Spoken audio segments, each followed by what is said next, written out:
Hi, this is Chris at The Adventure People. And I'm Toby. That's Toby.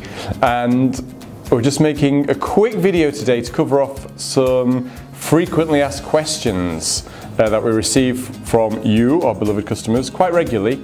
So we thought it a good idea to make a video and give you the answers and what we know. So let's have question number 1.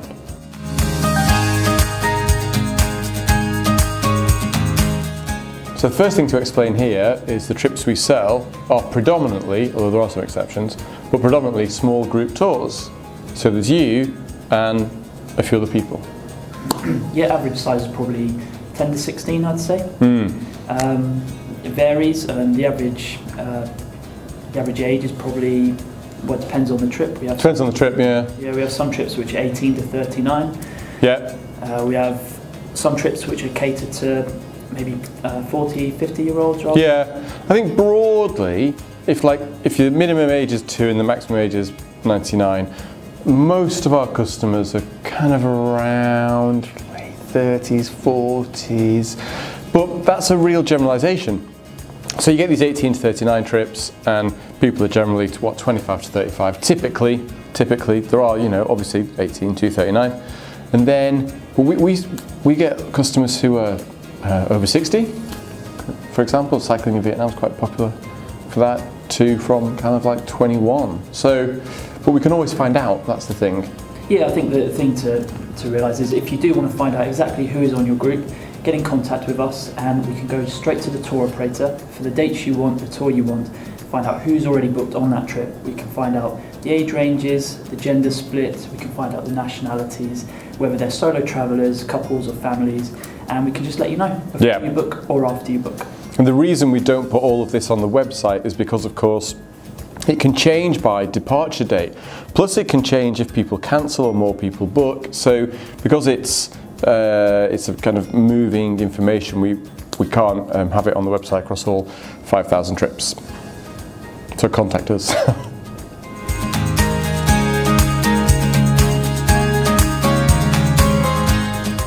Actually, I'll pretend I am the customer. I'm a solo traveller. Do I need to share with anybody else? And if so, who do I share with? It's up to you, essentially.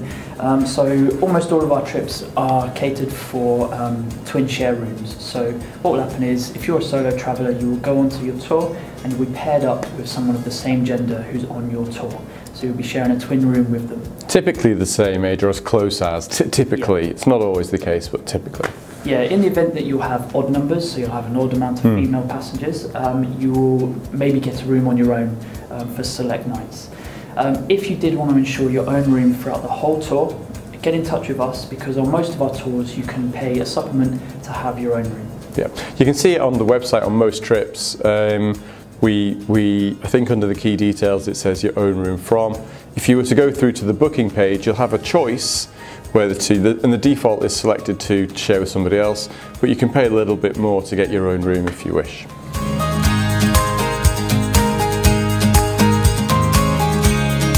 Oh, flights, are they included? It's a short answer. Yeah, the prices that you will see on our website, international flights are not included. For a lot of our trips there will be internal flights, of which we do state in the itinerary whether they're included in the price or whether they're not. Yeah. If in doubt, you can always contact us. Yeah. It's important to note as well, there are a number of trips where we can include international flights for an additional cost. If you are interested in that, just get in touch and we'll let you know whether we can or whether we can't. And if we can, we'll give you a quote from whichever airport you're looking to fly from. That's it.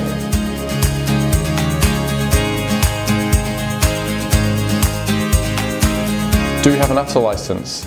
No, we do not, and I will tell you why. ATOL stands for Air Travel Organisers Licence, and it's there for businesses, or travel companies rather, which sell flights plus other options like hotels and car hire and things like that. We don't sell flights, as you can see from the website. The reason we can attach flights to trips is because some of the operators we work with have those flights within their itineraries. So that's why. But ultimately, we don't have an ATOL license because we don't sell flights, and therefore we don't need one. That's that. Yeah.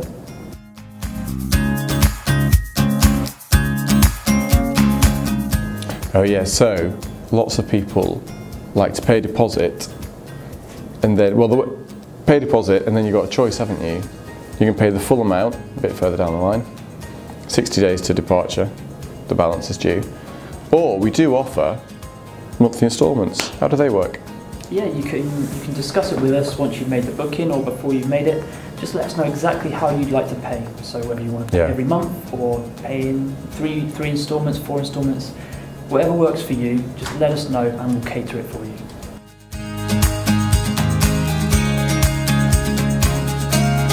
Do you need a visa? Well, this is a common question we get. The default advice from us is you're much better checking with the Foreign Office pages, which we'll give links to below and on the website, because it depends on all sorts of factors, and of course the requirements can change quite rapidly depending where you're going as well.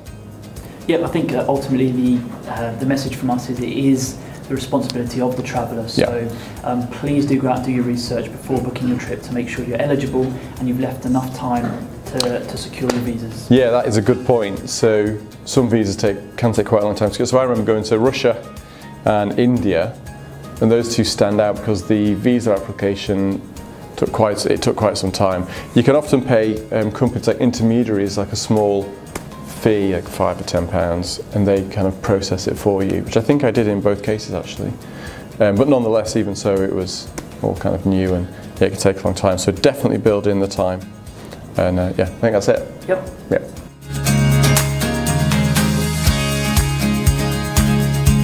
Vaccinations, health. Yep. See your doctor.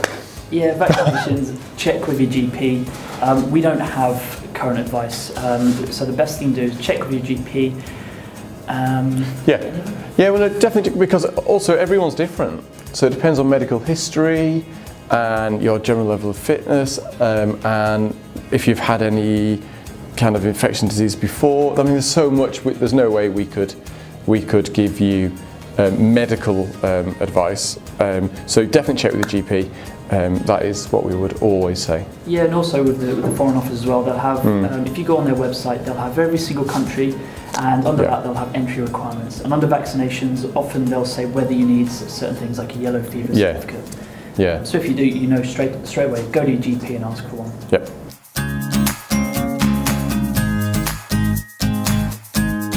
Oh yeah, so lots of our trips are quite active, and we often get asked, do I need to do any training? And how fit do I need to be?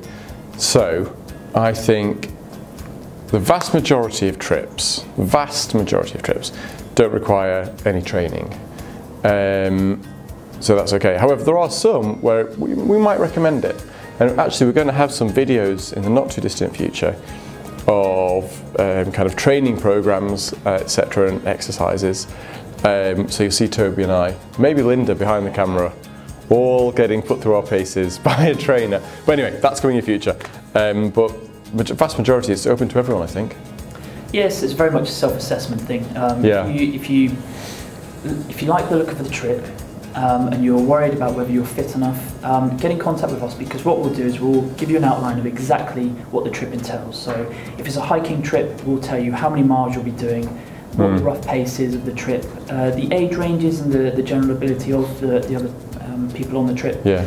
So what we'll do is we'll give you that information, and then you can assess yourself and say whether you think you're fit enough to do it. Yeah, typically as well, you can check out the physical rating barometer, and 5 is tough. Yeah. It is going to be challenging. 1 is easy. You could do it lying down. So yeah, I think that's it. Yep.